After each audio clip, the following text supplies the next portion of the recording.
Well, it depends. Depends on the kind of education, and it depends on the person, and it depends what they know and what they don't know, and what they want to do.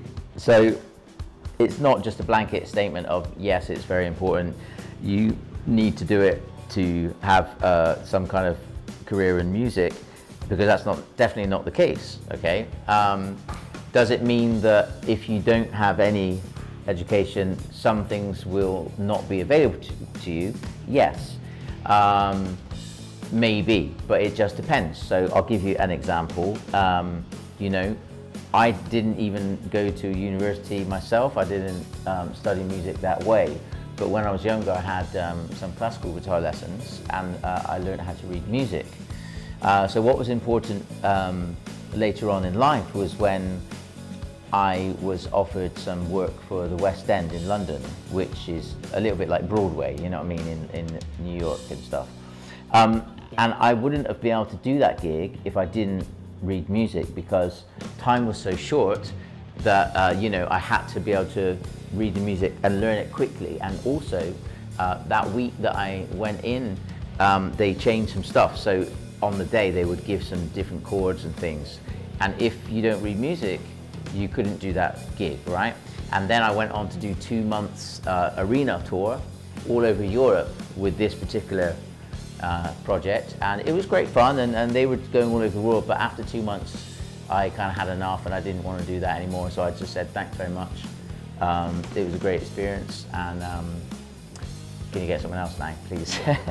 But very politely. And actually the funny thing is when I turned it down the next year, all the gigs got cancelled, for 6 months, because nothing to do with me. What I mean is they got cancelled anyway. And I bumped into one of the stage crew 6 months later. I said, oh, how did it go in Japan and Australia? Oh, it all got cancelled. So I was glad I said no, because I carried on with my own stuff. So anyway, so in short, no, it's not crucial, but I think it's a good idea to learn as much as you can about the subject to allow you some options in life.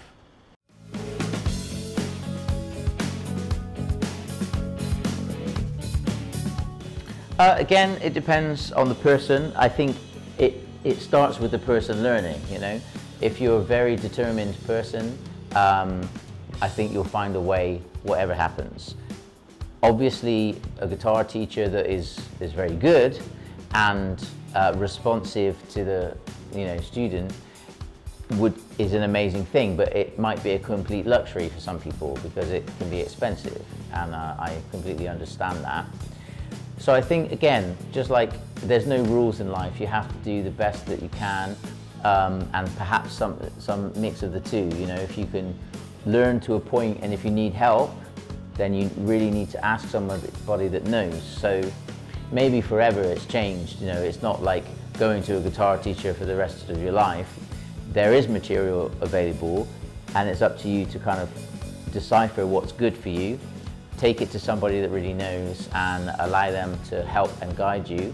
And the final thing I'll say about that is you have to be sure that you can actually trust the teacher. And I know that sounds weird, but I mean trust their ability and trust their experience, and don't be afraid.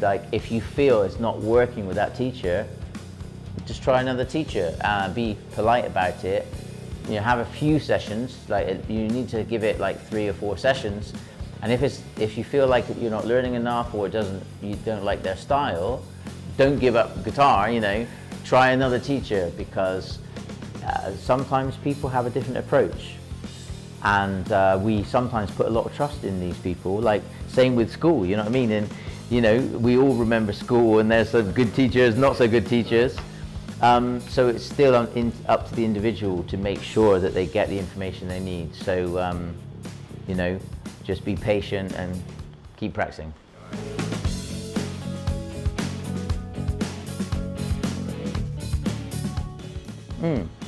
Yeah, well, again, it's one of those things which is dynamic. It changes. So sometimes you can hear a melody in your mind or in your head and just kind of think, oh yeah, that's cool, and then you can build a song around that. Sometimes you could be just noodling with the guitar and messing around, come up with a cool riff or a rhythm. That's another way.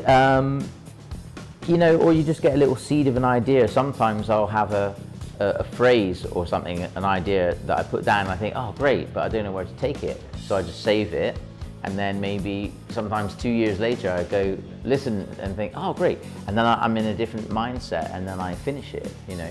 Sometimes ideas don't go anywhere, and that's okay, like, because I believe that you need to get your ideas out in order to make way for what's coming next. So my advice would be to just sort of, if you can, record everything down, whether it's on your phone, on your computer, laptop, whatever. Just kind of get it out. Try to, the final thing I would say, when you feel the idea, try to take it as far as you can in that time. Because the other thing is, if you put a bit of an idea and come back to it, sometimes you won't feel the same. So there's a danger of not completing it and it just always being ideas. So it is important to try to work as much as you can whilst you have the idea. But if you really can't finish it, wait and come back to it.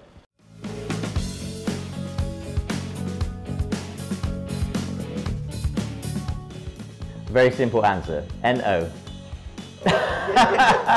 Next. Yes, okay.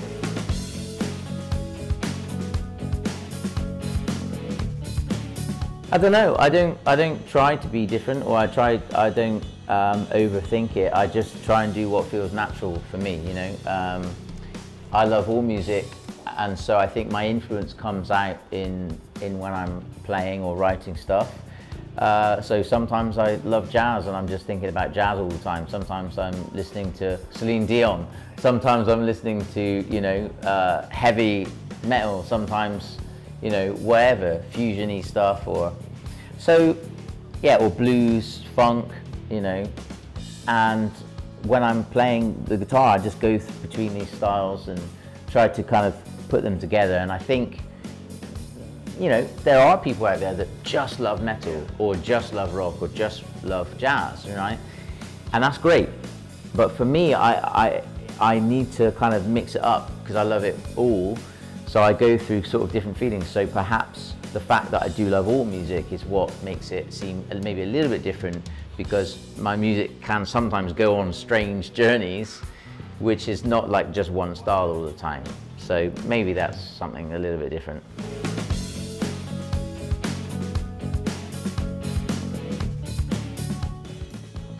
As a musician,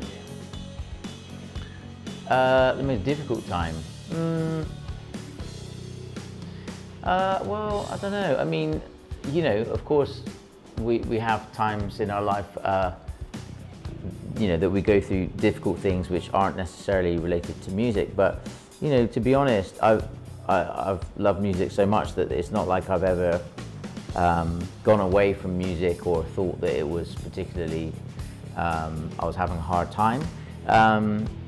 So, I mean, I guess for like about 10 or 15 years, I was so obsessed with practicing anyway that I loved it every second. So I just did that. And then, you know, I had a period where I stopped practicing for some time, but I was just playing. So, you know, that's not really a dark time. It just meant that I shifted, I changed my approach, and I really sort of sat and asked myself, what did I want to do with music? And actually, it was in that time when like I say, I stopped practicing, and I was listening to other music, like not instrumental music, and listening to great vocalists and just enjoying being moved by music. And that inspired me in a different way. So rather than practicing all the technical stuff, I was just like enjoying the emotion of music, and that actually helped me. So that wasn't even a dark time, it was just a different time. So I would say that I'm also in that same time now. I don't sit and practice endlessly. I probably should, because I'd be better, but it's just a different thing, you know. I like how music makes us feel, and at the end of the day, I think that's the most important thing. So yeah.